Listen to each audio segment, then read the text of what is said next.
I love it when people say, do it for the gram, man, it's all about the gram. You gotta have video on your gram. Okay, but how do I put my video on the gram that makes it look good and not like some goofy with the bars on the top and the bottom? Let me show you. You're gonna love this. You may have seen my export video for YouTube or the one I recently just did, which was exporting for Facebook, LinkedIn, and Twitter. But if you didn't, it's okay. Because today we're talking about exporting for Instagram and Instagram stories, and it's actually a touch more involved.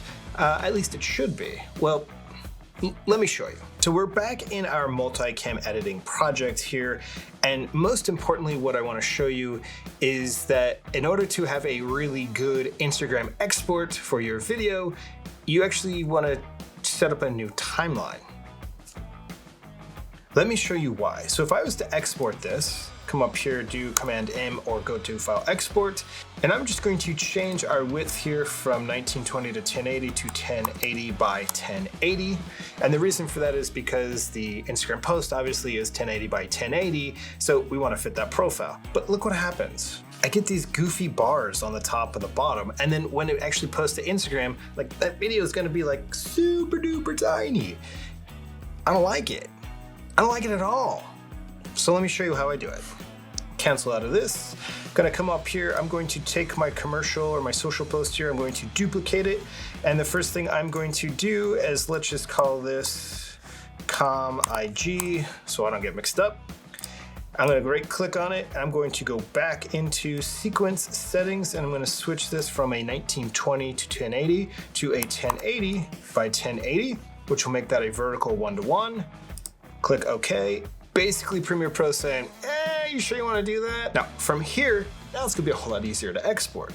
Command M or File Export, and you'll notice because I have it on my YouTube preset, now it looks goofy with the bars on the right and the left.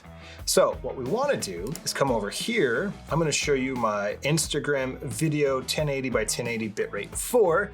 There's your secret sauce already. Do that and bam, fills up the entire part of the screen. If I was to scrub this guy down here, you can actually see how well that looks. So let's talk about actual settings that we need. So first things first, in here, I am going to match my source because I know for sure the way I like to do it is I'll set my settings as a 1080 by 1080, so I can go ahead and match that. Everything else should be good. I'm gonna keep my hardware encoding as a performance. I want my profile as main, and I'm going to set my level as 4.2. Now, if I come down here, we're gonna keep our variable bitrate 1 pass.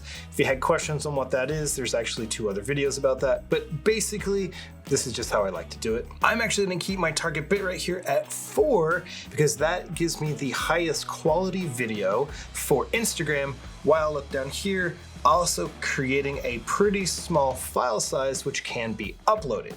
It's kind of a give or a take, and granted that this video is only gonna be 31 seconds and the max is about 1 minute, I believe. It's actually gonna work out pretty well for you, even if you do have a 1 minute video. You are officially a rendering expert. If you got something out of this video, hit that like button, subscribe if you haven't already, and I'm gonna see you on the next one. Do it for the gram. Usually I'm much more prepared than this.